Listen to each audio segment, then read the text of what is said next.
Before sunrise, 3 delivery trucks idle outside a converted grain warehouse on the edge of Millbrook, Florida. Their headlights cut through a thin morning fog rolling off the citrus groves nearby. Workers move fast, stacking crates onto pallets, checking manifests against a growing list of orders that stretches across 2 continents. A local news van pulls into the gravel lot, and a reporter steps out adjusting her microphone, glancing nervously at the warehouse doors as if she still can't quite believe what she's about to film. Inside, glass jars catch the first light of dawn, rows and rows of them, filled with something amber and glowing, something that smells faintly of citrus, and something else nobody outside these walls has been able to name. 10 years ago, nobody would have believed this scene was possible. 10 years ago, the woman standing quietly near the loading dock, clipboard in hand, was known around town for one thing only. She collected garbage. Orange peels, to be exact. Bags of them. Buckets of them. She picked through bins behind the juice stand on Route 9. She knocked on neighbors' doors asking for their fruit scraps. Children would toss peels at her feet just to watch her pick them up. Her name was Maren Whitfield, and everyone in Millbrook thought she was the cheapest, strangest young woman they'd ever known. What none of them understood was that Maren wasn't collecting garbage at all.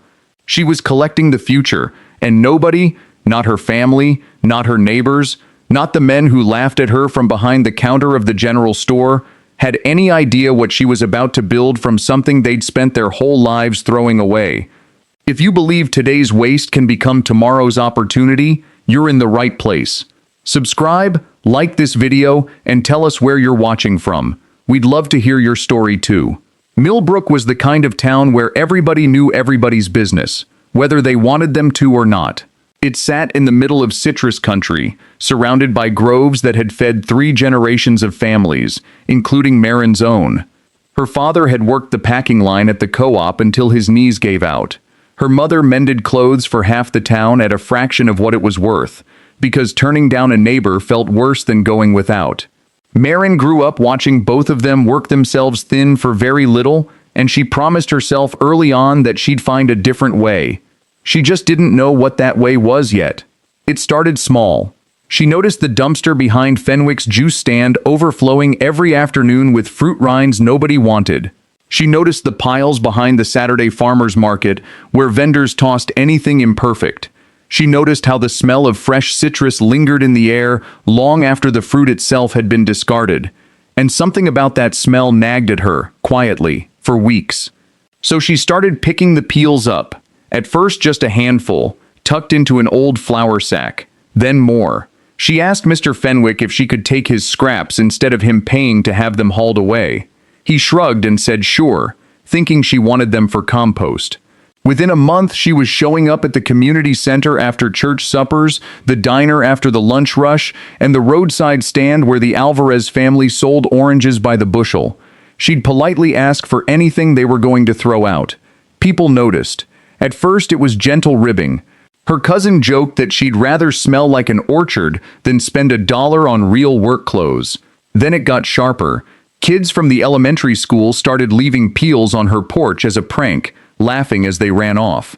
The owner of the general store began calling her Peel Girl to her face, loud enough that other customers would chuckle along. Her mother worried what people would think of the family. Her father asked, more than once, if she had actually lost her mind collecting other people's trash. Maren never explained herself. She just kept collecting, kept drying the peels on makeshift racks behind the tool shed, kept filling notebook after notebook with observations nobody else was allowed to read. By the end of that first year, half the town assumed she'd simply gone strange. The other half assumed she was too proud to admit she couldn't afford real groceries and was trying to stretch every peel into something edible. Nobody imagined she was studying. Nobody imagined that late at night, by lamplight, she was reading everything she could find about citrus oils, natural preservatives, pectin extraction, and the traditional practices of candying and drying peels that her own grandmother had once known and let slip away. She wasn't hoarding garbage. She was building a map, and she wasn't ready to show anyone where it led. Not yet, and not until she was sure it actually worked. The tool shed became her laboratory. It was barely big enough to stand up straight in, but it had electricity, a small window, and a door that locked. That was enough. Her first attempts were disasters. She tried drying whole peels in the sun, only to watch them mold within days from the Florida humidity. She tried a batch of candied peel using her grandmother's half-remembered recipe, scorching an entire pot of sugar syrup so badly the smell lingered in the shed for a week. She tried extracting citrus oil using a jury-rigged still made from a pressure cooker and copper tubing, and nearly started a fire. Money was the tightest it had ever been. She was working part-time answering phones at the feed store, and every spare dollar went into either more equipment or more failed batches. Her savings, modest to begin with, shrank steadily. She didn't quit. Instead, she got methodical. She started driving 2 hours to visit an elderly citrus farmer named Otis Greaves, who had once run a small candying operation before his hands got too unsteady to keep up with it. He was suspicious of her at first, a stranger asking questions about a business he'd shut down decades ago, but her genuine curiosity won him over. He showed her the old dehydration techniques his mother had used, the exact sugar ratios that kept mold away, the trick of blanching the peels 3 times to pull out the bitterness before candying them. She wrote everything down in the same worn notebook she carried everywhere. People in town had started noticing that notebook. Nobody knew what was in it. Some joked it was a diary of her strange obsession. One of her cousins swore she saw hand-drawn diagrams of some kind of machine when she caught a glimpse of it at a family dinner, though Marin snapped it shut before anyone could look closer. Slowly, painfully, her failures started turning into small successes. A batch of candied peel that didn't scorch. A dehydrated peel powder that didn't clump or spoil after 3 weeks in a sealed jar. A tiny vial of citrus oil, distilled cleanly, that smelled exactly like the groves on a summer morning. None of it was a business yet. It was barely a hobby that worked. But for the first time, Marin allowed herself to believe there was something real hiding inside all those peels everyone else had thrown away. By the second year, the strain was becoming impossible to hide. Her part-time hours had been cut at the feed store, and her savings account, once modest, was nearly empty. Her mother sat her down one evening and gently suggested that maybe it was time to let the peel business go and focus on something more sensible. Her best friend since childhood, Dana, was blunter about it. "People are starting to really worry about you, Marin. This isn't quiet and eccentric anymore. This is you sinking money into orange peels while you can barely pay rent." Marin didn't have a good answer. She just knew she wasn't ready to stop. Then the setbacks arrived in a cluster, the way they always seem to. A late frost damaged part of the Alvarez family's grove, and for 2 weeks she had almost no fresh peels to work with. Her second-hand dehydrator, held together with electrical tape, finally gave out entirely, and a replacement cost more than she had. A batch of dried citrus powder she'd been counting on to sell at the upcoming county fair grew a fine gray mold overnight because of a humidity spike she hadn't accounted for. Worse, word had spread beyond friendly ribbing. At the fair itself, a man running a competing booth loudly called her a peel-picking oddball in front of a crowd, drawing laughs from onlookers. Marin stood there, humiliated, saying nothing, packing up her table early. That night, sitting on the floor of the tool shed surrounded by ruined batches, she seriously considered stopping. She wrote in her notebook, for the first time, the words, "Maybe they're right." But the next morning, almost out of habit more than hope, she went back to Otis Greaves's place with a jar of the mold-free batch she'd made 2 weeks earlier, the one recipe that had actually held. Otis tasted it, chewed slowly, and told her something she hadn't expected. He said the candied peel was good, genuinely good, better than what he remembered selling decades ago, but the real value, he said, might not be in candy at all. He mentioned, almost as an aside, that a small specialty foods distributor 2 counties over had been quietly looking for natural citrus flavoring and dried peel garnish for high-end restaurants, something most large suppliers considered too niche to bother with. It wasn't a guarantee of anything. It was one old man's passing comment, but it was the first crack of light Marin had seen in months, and she held onto it the whole drive home. She wrote to the distributor that same week, enclosing a small sample of her candied peel and dried garnish, along with a short, honest letter about who she was and what she'd been doing. 3 weeks passed with no reply. Then, unexpectedly, a phone call came from a woman named Priya Chandran, a buyer for the distributor, asking if Marin could produce 20 pounds of dried citrus garnish by the end of the month. It wasn't a fortune. It barely covered her costs once she bought the ingredients and packaging. But it was real money from a real order, and it meant someone outside her small town had looked at her work and seen value in it. She poured every dollar of that first payment back into the business. She bought proper mesh drying trays. She designed simple, clean packaging with her name and a small hand-drawn orange blossom on the label. She began setting up a modest table at the farmer's market on weekends, no longer hiding what she made but quietly, confidently selling it. Word moved slowly at first. A chef 2 towns over started using her dried garnish on desserts and mentioned it to a colleague. A woman who bought candied peel as a gift for her sister came back the next week wanting more. Priya placed a second order, larger than the first. Most of Millbrook remained unconvinced.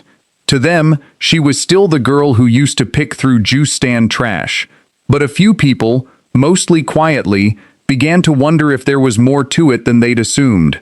Within 3 years, Marin's small operation had outgrown the tool shed entirely. She rented a modest space behind the old feed store, the same one she'd once answered phones for, and hired her first employee, a teenager named Colby who'd once been among the kids leaving peels on her porch as a joke.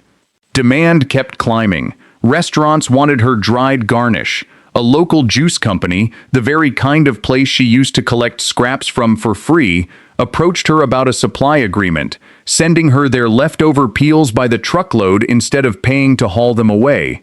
Bakeries wanted her candied peel for holiday orders. A cosmetics maker in Atlanta reached out about her citrus oil for use in natural skincare products. The orange peel piles that once drew laughter now represented real, tracked inventory. Her notebook, once mocked as a strange obsession, had become the foundation for a set of careful recipes and processes that she slowly began training her small but growing staff to follow. People who had once joked about her started asking, quietly, how she'd done it. Her cousin, the same one who'd teased her about smelling like an orchard, asked if there might be part-time work available. Even Mr. Fenwick, from the old juice stand, stopped by one afternoon, not to mock her, but to ask if his business could officially supply her instead of paying disposal fees. The years that followed weren't a straight climb. A supplier contract fell through when a large citrus co-op undercut her pricing to keep a restaurant client. A shipment of oil-based product went bad in transit during a summer heat wave, costing her nearly a month's revenue.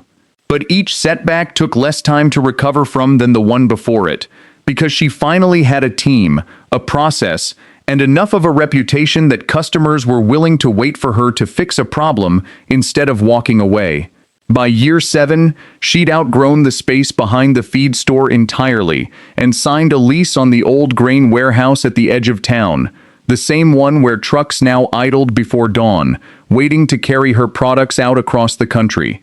By the time the warehouse on the edge of town filled with jars and crates bound for buyers across the country, Millbrook had changed too.